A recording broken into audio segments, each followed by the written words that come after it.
Assalamualaikum warahmatullahi wabarakatuh. Waalaikumsalam warahmatullahi wabarakatuh. Alhamdulillahirabbil alamin. Assalatu wassalamu ala asrofil anbiya'i wal mursalin wa ala alihi washabihi ajmain, amma ba'du. Pertama-tama marilah kita panjatkan puji syukur kita kehadirat Allah Subhanahu wa taala yang mana Ia telah memberikan kita rahmat dan karunia-Nya kepada kita sehingga kita dapat melaksanakan proses belajar mengajar kita seperti biasanya. Salawat beriring salam tak lupa pula kita hadiahkan kepada junjungan alam yakni Nabi besar Muhammad SAW dengan lafaz Allahumma shalli ala sayyidina Muhammad wa ala sayyidina Muhammad. Baik, yang kami hormati dosen pengampu mata kuliah evaluasi proses dan hasil pembelajaran fisika yaitu Ibu Ika Darulwati MSc. Kemudian yang kami hormati kawan-kawan yang berkesempatan hadir pada hari ini. Baik, tujuan kami di sini akan mempresentasikan hasil diskusi kami yaitu tentang penilaian keterampilan proses. Untuk penjelasan pertama akan dijelaskan oleh Kak Respi. Kepada Kak Respi dipersilakan. Yang pertama itu latar belakang di mana dalam satu kali proses pembelajaran mengajar, guru hendak menjadi seorang evaluator yang baik. Kegiatan ini dimaksudkan untuk mengetahui apakah tujuan yang telah dirumuskan itu tercapai atau belum, dan apakah materi yang diajarkan sudah cukup tepat. Semua pertanyaan tersebut akan dapat dijawab melalui kegiatan evaluasi dan penilaian. Dengan penilaian, guru dapat mengetahui keberhasilan pencapaian tujuan, penguasaan siswa terhadap pelajaran, serta ketepatan atau efektifan metode mengajar. Tujuan lain dari penilaian diantaranya yaitu untuk mengetahui kedudukan siswa di dalam kelas atau kelompoknya. Selanjutnya, rumusan masalah yang dimana itu terdapat 3. Yang pertama itu apa yang dimaksud dengan penilaian keterampilan proses. Yang kedua, bagaimana kemampuan untuk atau keterampilan dalam penilaian proses. Yang ketiga, bagaimana kriteria penilaian keterampilan proses dan cara pemberian nilainya. Yang ketiga itu tujuan, di mana tujuannya untuk mengetahui apa yang dimaksud dengan penilaian keterampilan proses. Yang kedua, untuk mengetahui bagaimana kemampuan atau keterampilan dalam penilaian proses. Yang ketiga, untuk mengetahui bagaimana kriteria penilaian keterampilan proses dan cara pemberian nilai. Baiklah, saya kembalikan kepada moderator. Baik, terima kasih kepada Kak Reski Oktaviani. Selanjutnya materi yang akan dijelaskan oleh saya sendiri. Baik, materi selanjutnya yaitu pembahasan. Yang pertama yaitu penilaian keterampilan proses. Penilaian merupakan usaha untuk memperoleh informasi tentang perolehan belajar siswa secara menyeluruh, baik pengetahuan, konsep, sikap, nilai maupun keterampilan proses. Hal ini digunakan oleh guru sebagai balikan maupun keputusan yang sangat diperlukan dalam menentukan strategi belajar mengajar. Untuk maksud tersebut, guru perlu mengadakan penilaian, baik terhadap proses maupun terhadap hasil belajar. Pendekatan keterampilan proses merupakan pendekatan belajar mengajar yang mengarah kepada pengembangan kemampuan keterampilan mental, fisik, dan sosial yang mendasar sebagai kemampuan yang lebih tinggi dalam individu siswa. Penilaian proses dapat diartikan penilaian terhadap proses belajar yang sedang berlangsung yang dilakukan oleh guru dengan pemberian umpan balik secara langsung kepada seorang siswa atau kelompok siswa. Dalam melatih keterampilan proses, sekaligus dikembangkan sikap-sikap yang dikehendaki seperti kreatif, kerjasama, tanggung jawab, dan disiplin sesuai dengan pendekatan bidang studi yang bersangkutan. Yang kedua yaitu kemampuan atau keterampilan dalam penilaian proses. Pada bagian ini akan diuraikan mengenai pengertian dan dari setiap kemampuan atau keterampilan yang terdapat dalam penilaian proses. Yaitu yang pertama yaitu mengamati. Mengamati di sini maksudnya keterampilan mengumpulkan data atau informasi melalui penerapan dengan indera. Yang kedua yaitu menggolongkan atau mengklasifikasikan. Maksudnya yaitu keterampilan mengklasifikasikan ini keterampilan menggolongkan benda, kenyataan, konsep, nilai, atau kepentingan tertentu. Untuk membuat penggolongan perlu ditinjau persamaan dan perbedaan antar benda, kenyataan atau konsep sebagai dasar penggolongan. Yang ketiga yaitu menafsirkan atau menginterpretasikan. Maksudnya yaitu keterampilan proses menafsirkan suatu benda, kenyataan, peristiwa, konsep atau informasi yang telah dikumpulkan melalui pengamatan, perhitungan, penelitian dan eksperimen. Yang keempat yaitu meramalkan. Maksudnya yaitu mengantisipasi atau menyimpulkan suatu hal yang akan terjadi pada waktu yang akan datang berdasarkan perkiraan atas kecenderungan atau pola tertentu atau hubungan antar data atau informasi. Misalnya, berdasarkan pengalaman tentang keadaan cuaca sebelumnya, misalkan apabila mendung pasti akan terjadi hujan atau sebaliknya. Yang kelima yaitu menerapkan. Menerapkan maksudnya yaitu menggunakan hasil belajar berupa informasi, kesimpulan, konsep, hukum, teori, dan keterampilan. Melalui penerapan hasil belajar dapat dimanfaatkan, diperkuat, dikembangkan, dan dihayati. Yang keenam yaitu merencanakan penelitian. Maksudnya yaitu keterampilan yang amat penting karena menentukan hasil tidaknya penelitian. Keterampilan ini perlu dilatih karena selama ini pada umumnya kurang diperhatikan dan kurang terbina. Pada tahap ini tentu masalah atau objek yang akan diteliti, tujuan dan ruang lingkup penelitian, sumber data dan informasi, cara analisis, alat dan bahan atau sumber keputusan yang diperlukan. Yang terakhir yaitu mengkomunikasikan. Mengkomunikasikan maksudnya di sini yaitu menyampaikan perolehan atau hasil belajar kepada orang lain dalam bentuk tulisan, gambar, gerak, tindakan atau penampilan. Baik, itu yang dapat saya sampaikan. Materi selanjutnya yaitu kepada Kak Maria Ulfa. Kepada Kak Maria Ulfa dipersilakan. Baiklah, materi selanjutnya yaitu yang ketiga, kriteria penilaian keterampilan proses dan cara pemberian nilai. Untuk menilai keterampilan proses dapat digunakan cara non-tes dengan menggunakan lembar pengamatan agar tidak memberatkan guru. Pelaksanaannya dapat dilakukan secara bertahap. Misalnya, dalam salah satu kali pengamatan cukup dilakukan terhadap 5 orang siswa. Begitu seterusnya sampai seluruh siswa dapat giliran. Hal ini dilakukan oleh guru pada waktu siswa sedang belajar. Nah, di sini dalam menentukan atau membuat lembar pengamatan perlu diperhatikan beberapa hal. Yang pertama, menentukan keterampilan yang akan diamati. Yang B, membuat kriteria penilaian untuk masing-masing keterampilan. Nah, di sini penilaian terhadap keterampilan proses dapat pula dilakukan dengan tes tertulis. Namun tidak dapat meninjau semua kemampuan karena menggunakan indera pendengaran dan perabaan tidak mungkin dinilai dengan tes tertulis. Di samping itu, penilaian keterampilan proses dapat dilakukan dengan tes perbuatan, tetapi dalam hal ini diperlukan lembar pengamatan yang lebih rinci untuk menilai tingkah laku yang diharapkan. Selanjutnya C, mengamati. Nah, untuk mengamati di sini ada beberapa hal yang kurang baik, yaitu menggunakan alat indera secara terbatas, segi atau ciri yang diperhatikan terbatas, banyak memerlukan pertolongan. Sedang mengubah beberapa alat indera, banyak segi atau ciri yang diperhatikan, belum bisa membedakan yang penting dan yang kurang penting.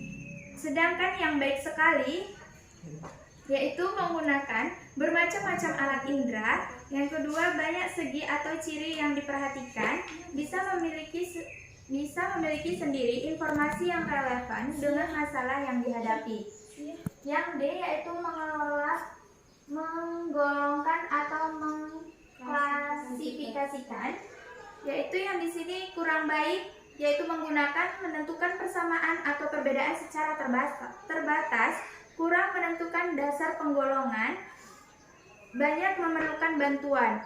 Yang di sini yang ada juga yang sedang menentukan beberapa persamaan atau perbedaan, mendapat menentukan penggolongan setelah dibantu Sedangkan yang baik sekali di sini menggunakan menentukan persamaan atau perbedaan secara luas, dapat menentukan persamaan atau perbedaan secara luas, dapat menentukan sendiri beberapa dasar penggolongan.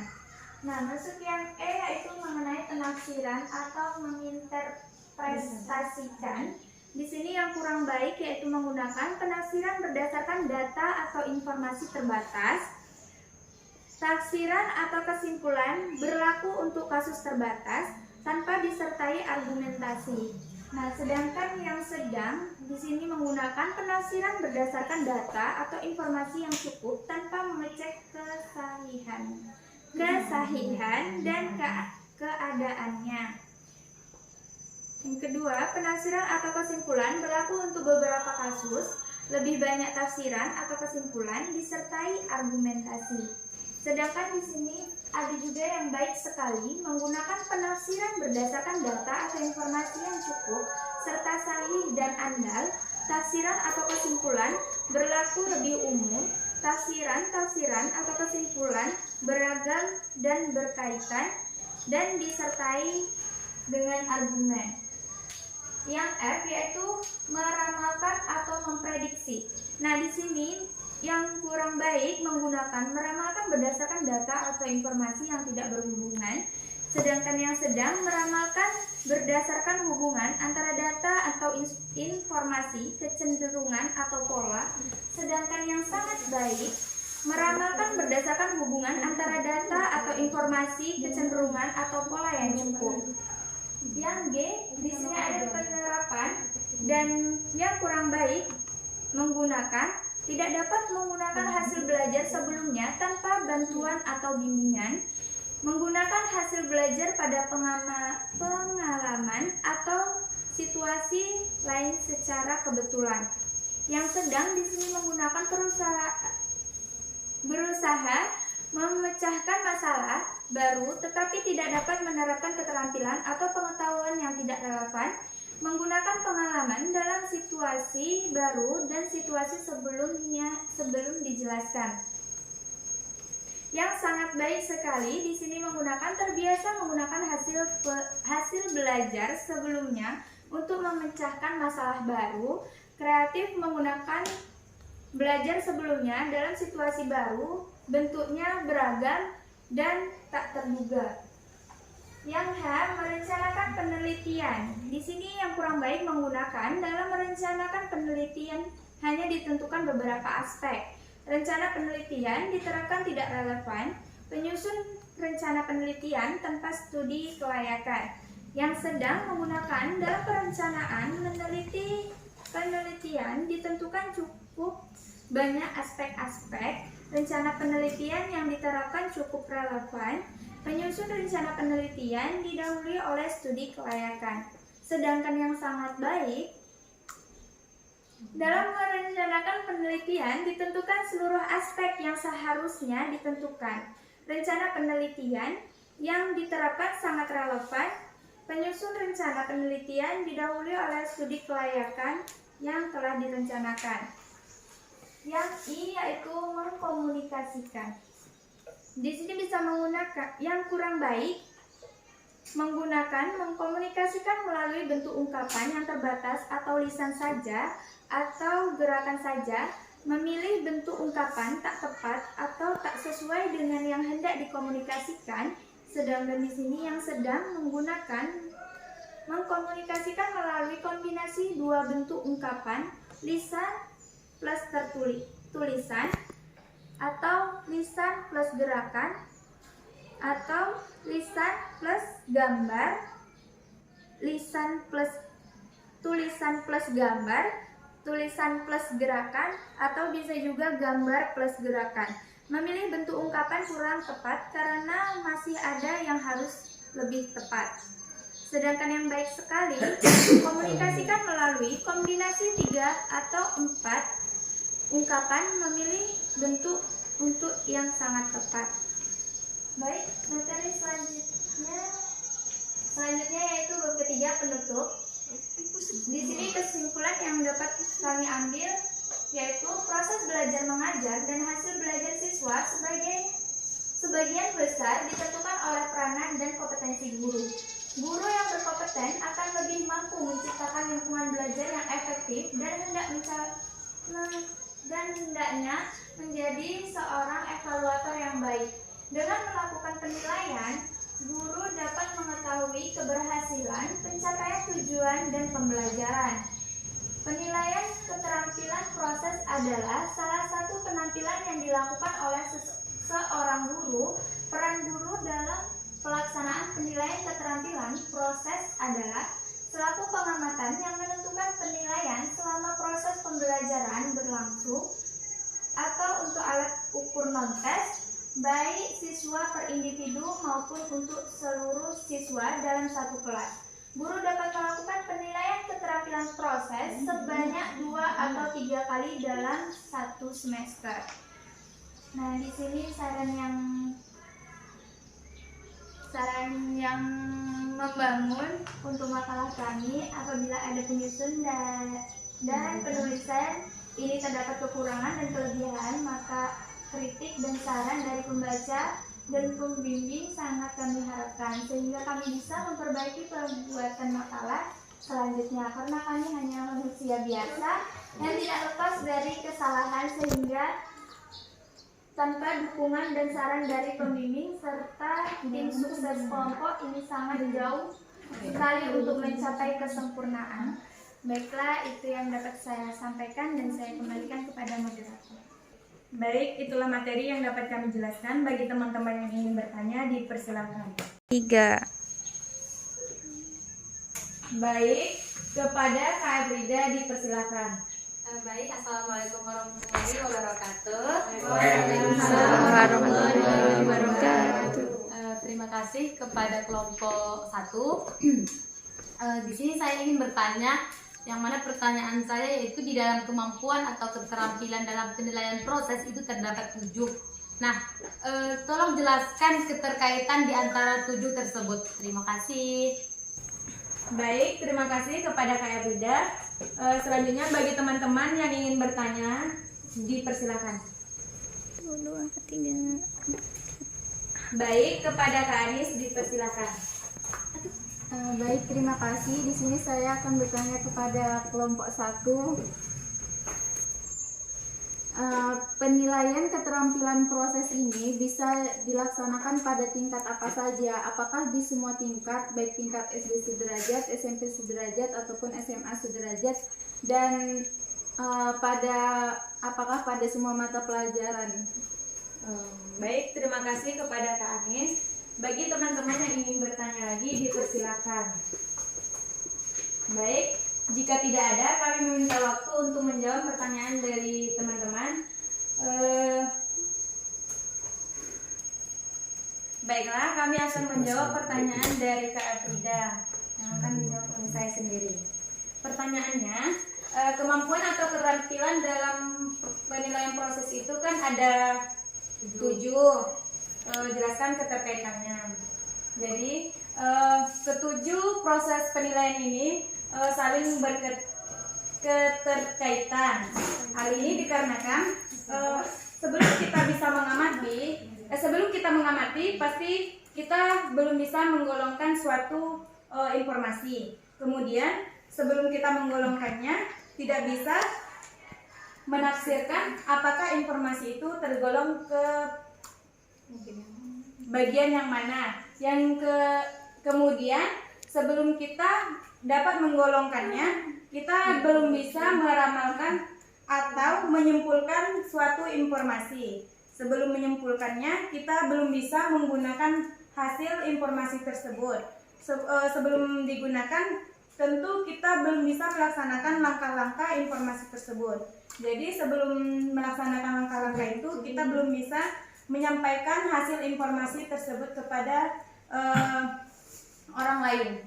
Baik, itulah jawaban dari saya. Apakah Kak Eridayani setuju dengan jawaban kami? Ya, saya setuju dengan jawaban dari kelompok 1. Terima kasih kepada kelompok 1. Baik, terima kasih kepada Kak Erida. Pertanyaan selanjutnya dari Kak Anis Setia Ilahi akan dijawab oleh Kak Reski. Kepada Kak Reski, dipersilakan. Baiklah, di sini saya akan menjawab pertanyaan dari Anis. Yang pertanyaannya itu, penilaian keterampilan proses bisa diadakan di tingkat apa aja? Jawabannya tuh di semua tingkatan, baik SD, SMP maupun SMA. Ya, yang kedua itu pertanyaannya, diterapkan pada mata pelajaran apa aja? Di semua mata pelajaran, karena penilaian merupakan usaha untuk memperoleh informasi tentang perolehan pelajar siswa secara menyeluruh, baik pengetahuan, konsep, sikap, nilai maupun keterampilan proses. Dalam melatih keterampilan proses, sekaligus dikembangkan sikap-sikap yang dikehendaki seperti kreativitas, kerjasama, bertanggung jawab, dan berdisiplin sesuai dengan penekatan bidang studi yang bersangkutan. Baik, itulah tadi jawaban dari kami. Apakah Kak Anis Setiaigai setuju dengan jawaban kami? Baik, saya menerima jawaban dari kelompok 1. Terima kasih. Baik, terima kasih kepada Kak Anis. Dengan berakhirnya tanya jawab tadi, maka berakhirlah presentasi kami pada hari ini. Apabila ada kesalahan atau kekurangan, kami mohon maaf. Assalamualaikum warahmatullahi wabarakatuh. Waalaikumsalam.